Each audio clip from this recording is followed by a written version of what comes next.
Good morning. This is the professional spy pathway to career exploration event. I'm Nolah, and I'm here with J.W. Foster. Hello. Um, Before we get started, I want to remind everyone that this is being recorded so future students can benefit from our speakers.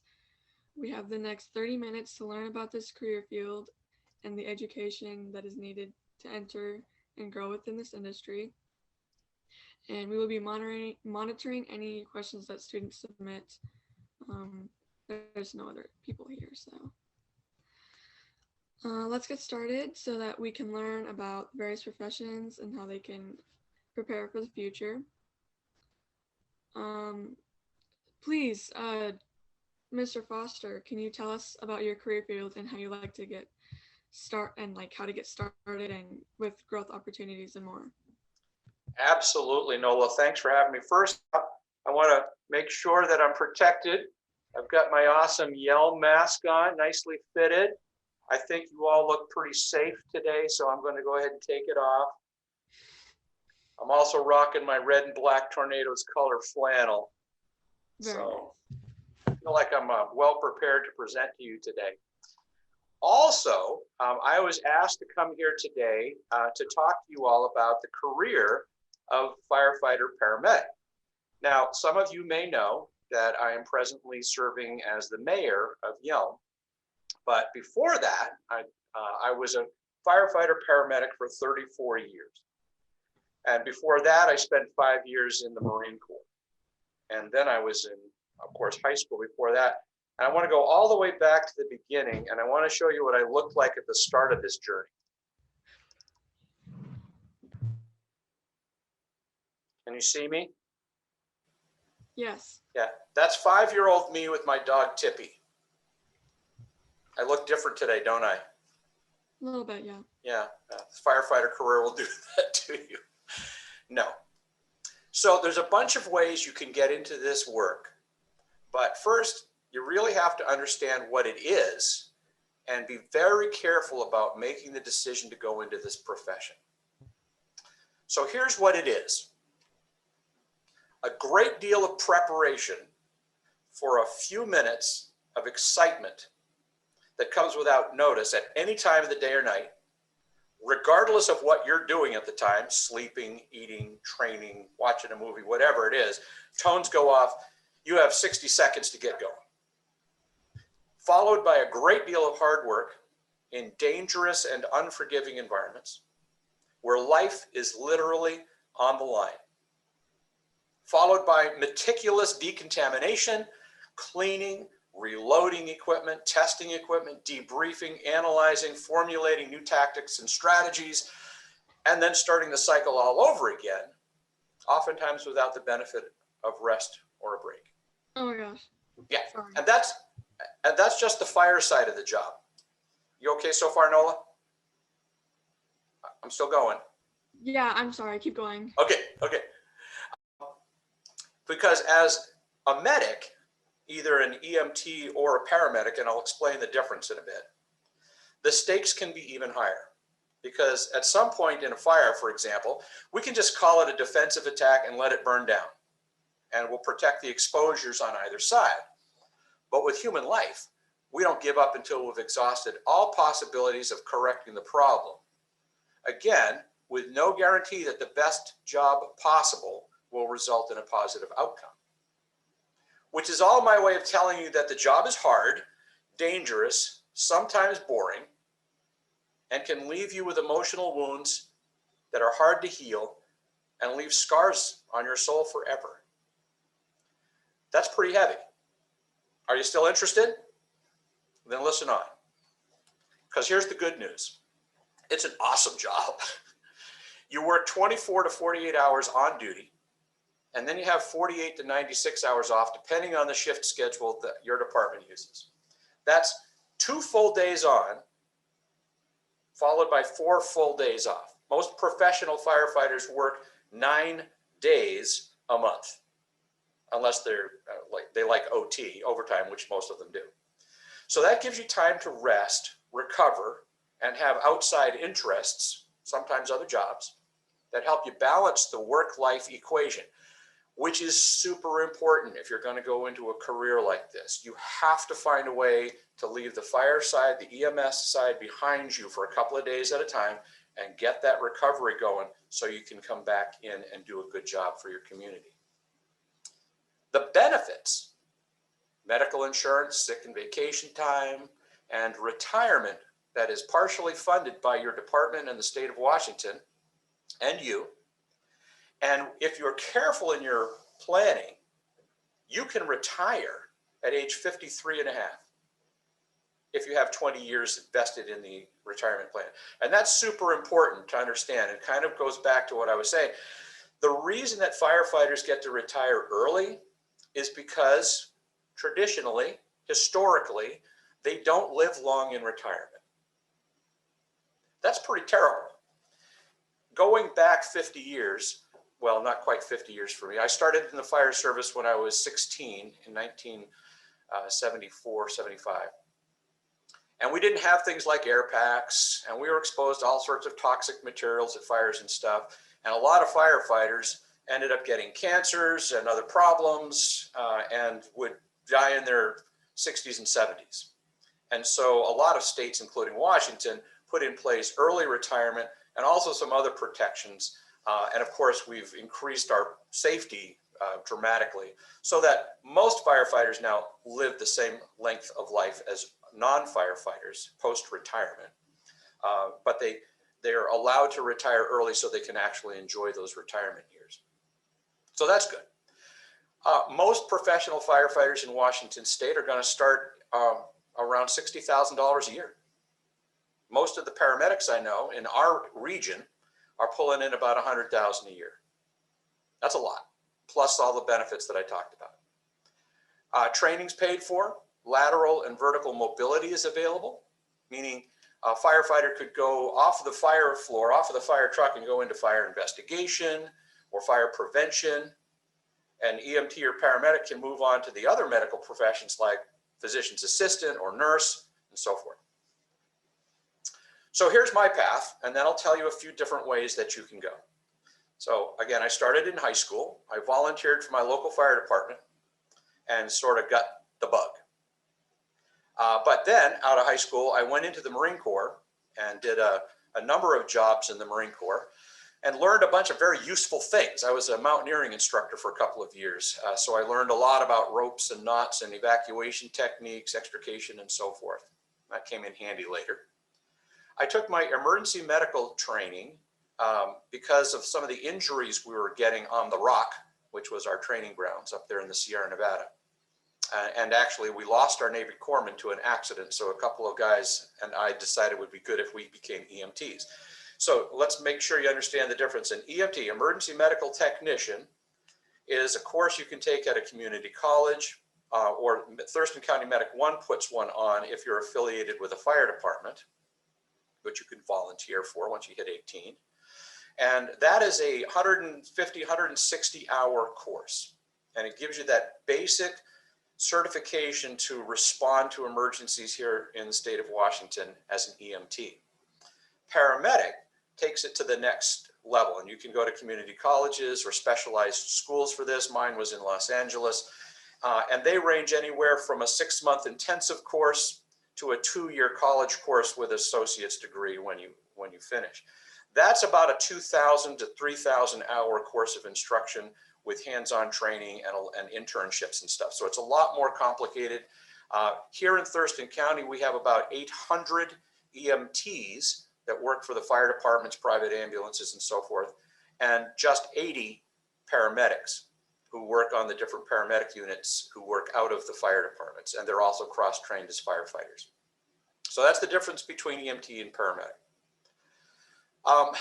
When I was finishing up my work with the Marine Corps, I walked into a small county hospital up in the Sierra Nevada and said, "Hey, I'm an EMT, just getting out of the Marine Corps. I was wondering if there was any work for me." And this guy pops out from behind a wall and says, "Semper Fi," which means he was a Marine also. "When can you start?" The job application process has changed considerably since then. So here's a few other ways that you could go if you wanted to go into fire service. The best way is to simply first do the best that you can in high school. You don't have to be the valedictorian. You just have to do well in high school, finish high school, focusing particularly on reading comprehension and science, both very helpful in the job as fire and EMS professional. And then getting out of high school, test, test, test. Find fire departments that are hiring and test. Walk in off the street and test. You'll be facing considerable competition. They test you on your basic education, sure. You have to be able to do simple math and English and so forth. But what they're really looking for is a person who can demonstrate that they're capable of learning. Not necessarily that they have a degree in something or another, but that you've demonstrated that when you put your mind to it, you can finish a course of instruction. It's super important. And they want strong, emotionally stable folks. So they'll put you through a physical aptitude test, and they'll put you through a psych analysis. And of course, you'll need to be drug-free, tobacco-free, and capable of holding a state driver's license. And then keep testing. Start small if you need to. In other words, take the first fire job you can and work hard at it to develop your skills, your resume, and your testing ability. Second path, you can go to a fire academy put on like by South Puget Sound Community College. They still have a program going where you can enroll in that, get your Firefighter 1, your EMT, and have on-the-job training as they associate with Fire District 9 over on West Olympia. Third excellent path, volunteer for a busy local fire department. In Thurston County, I recommend Yelms Fire Department, Southeast Thurston Fire Authority, or Lacey's, or West Thurston over in the Rochester area. They're very busy. They rely heavily on volunteers. You will get great experience, which primarily should inform you on whether you really want to do this job or not. You think you do.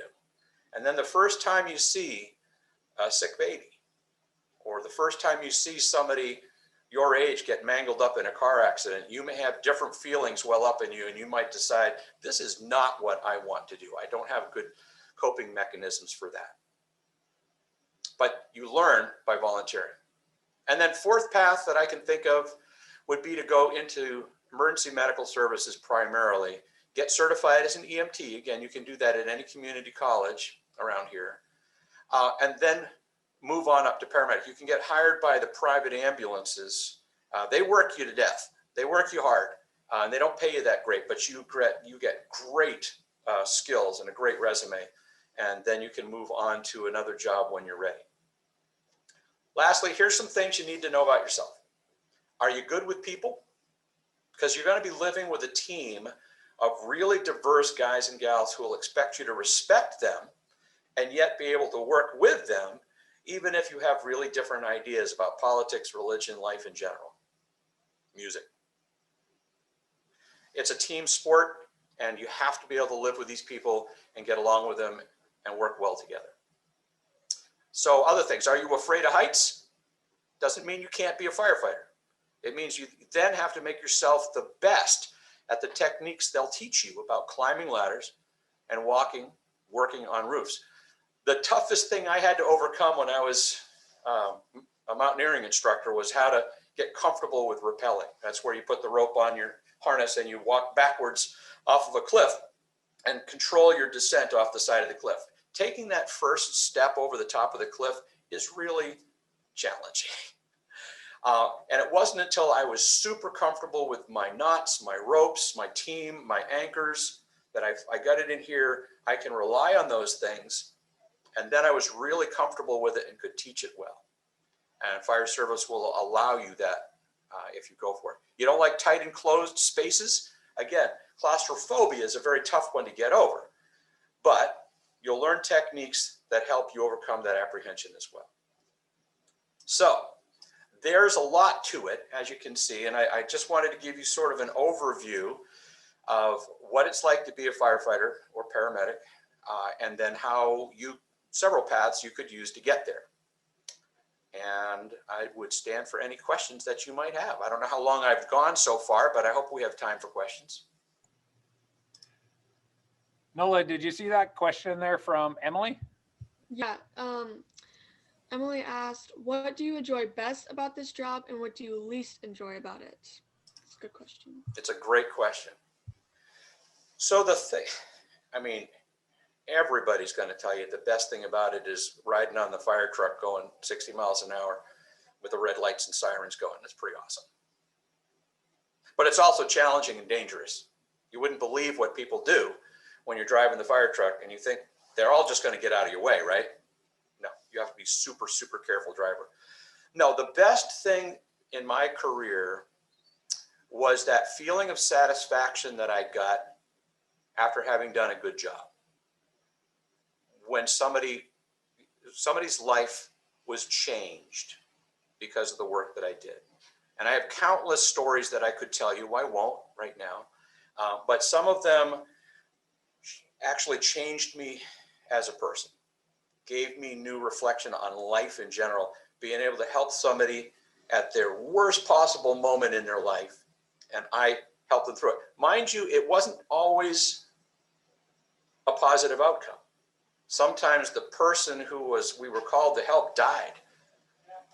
But my ability to work with the family members, the surviving family members in that moment of crisis and give them something to hold on to and to move forward with, that was super rewarding. The negative side of the job is the effects that it had on me and my health, in that sleep deprivation is a subtle, long-term wearing down of all your body systems. And it wasn't until I retired after 34 years that I realized how important it was to get 7 to 8 hours of sleep every night, night after night. It was remarkable. I didn't know what I'd been missing. So rewards and challenges.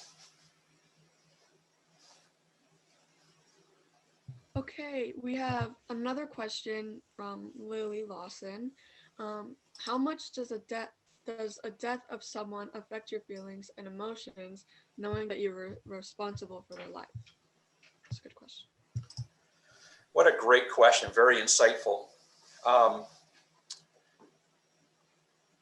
It's the fundamental question every EMT and paramedic and firefighter, nurse, doctor has to answer when they have a call like that where it doesn't go well. The patient's injuries or their illness is such an extent that they don't survive despite your best effort. Immediately you feel like it's something that you did or didn't do. You know, why couldn't you make a difference in that situation? And that's really hard for most people to cope with. And so that's why I talked about it early on. We do have techniques and programs available to us in the fire service to help you talk through these things. We have counseling available.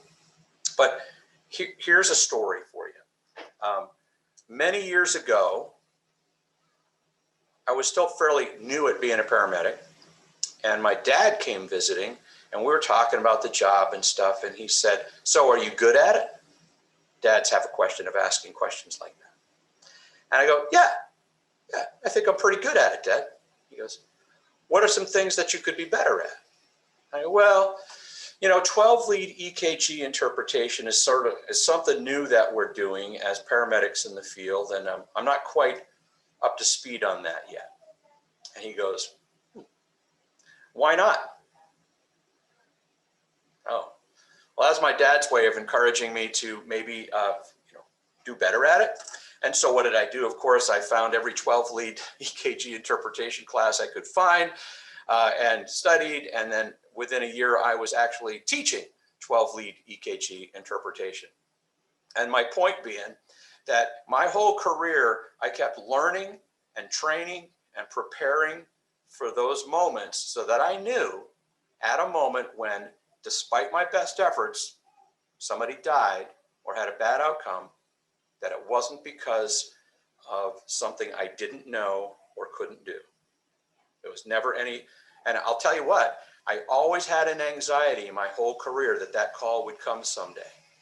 And I'm proud of my career in that I and the teams that I worked with never encountered that day because of our continued dedication to training and education.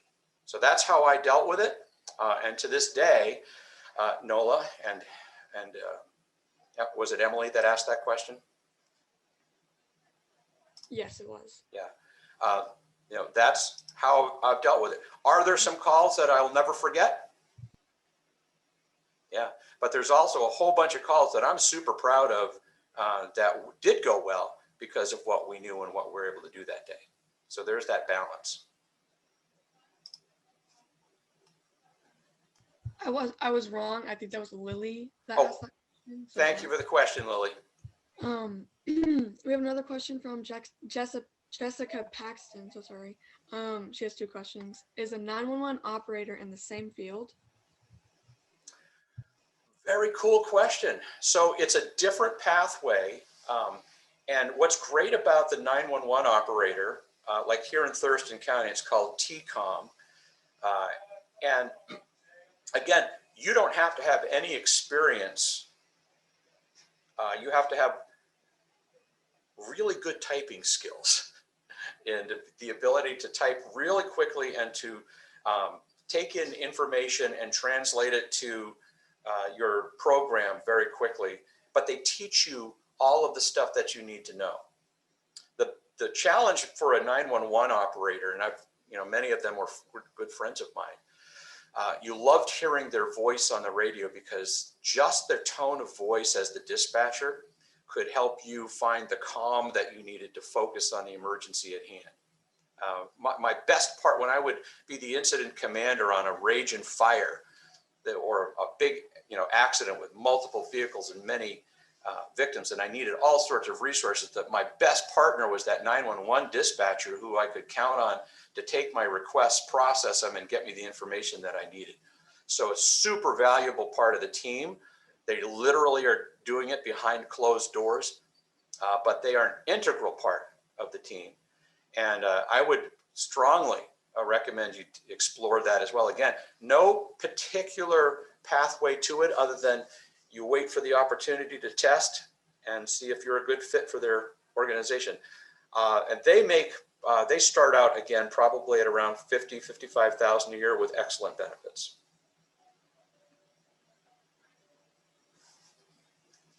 Okay, their second question was, how much do you earn a month? So as a paramedic, firefighter, at the peak of my career, I was making just about $100,000 a year. When I started, I was making $17,000 a year. That's what shows you what happened to the economy from 1979 to 2013 when I retired. What's significantly important to that, though, is that over the course of the 25 years that I worked in Thurston County in the state of Washington, I plugged as much of my monthly income into my retirement system as I possibly could, and then bought 5 years after of credit, so that now in my retirement, I have a monthly income of about $4,500 that will always be there because it's a state-run retirement program. So, and I'm just 65, so I hope to enjoy that retirement benefit for quite a while to come. Okay, that sounds like good, like that big increase in money. That sounds good. Yeah, it's a good career, and it does allow you to have outside interests again. So you can have a lot of my firefighter friends had other jobs. I did a lot of teaching, a lot of first aid teaching and that sort of thing, and that was fun for me, as well as gave me that side income that I needed. Okay. I jumped up. I saw the questions answered. I see Kathy's back, which means my time is drawing nigh. But my friend Debbie Furman is out there watching, and she said, "Is the food prepared and served at the fire station as delicious as I have heard when I was cooking?" Yes, it was.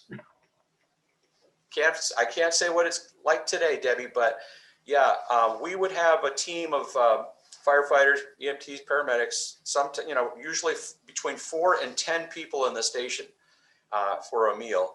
And we would all chip in, and one person would be the cook after another. And we put together some pretty good meals, I'll tell you. Okay, Nolah, so maybe you can wrap it up. It was good to learn about it. And I didn't even realize, I forgot that I was like looking into being a firefighter EMT. And so this was like super cool to learn all about it. And now I don't have to do a ton of research. Well, I'm available for other questions. Really, any job that you're looking at, the best thing to do is just have a one-on-one conversation with somebody who's already doing it, and they can give you more insight into that professional pathway. Yeah.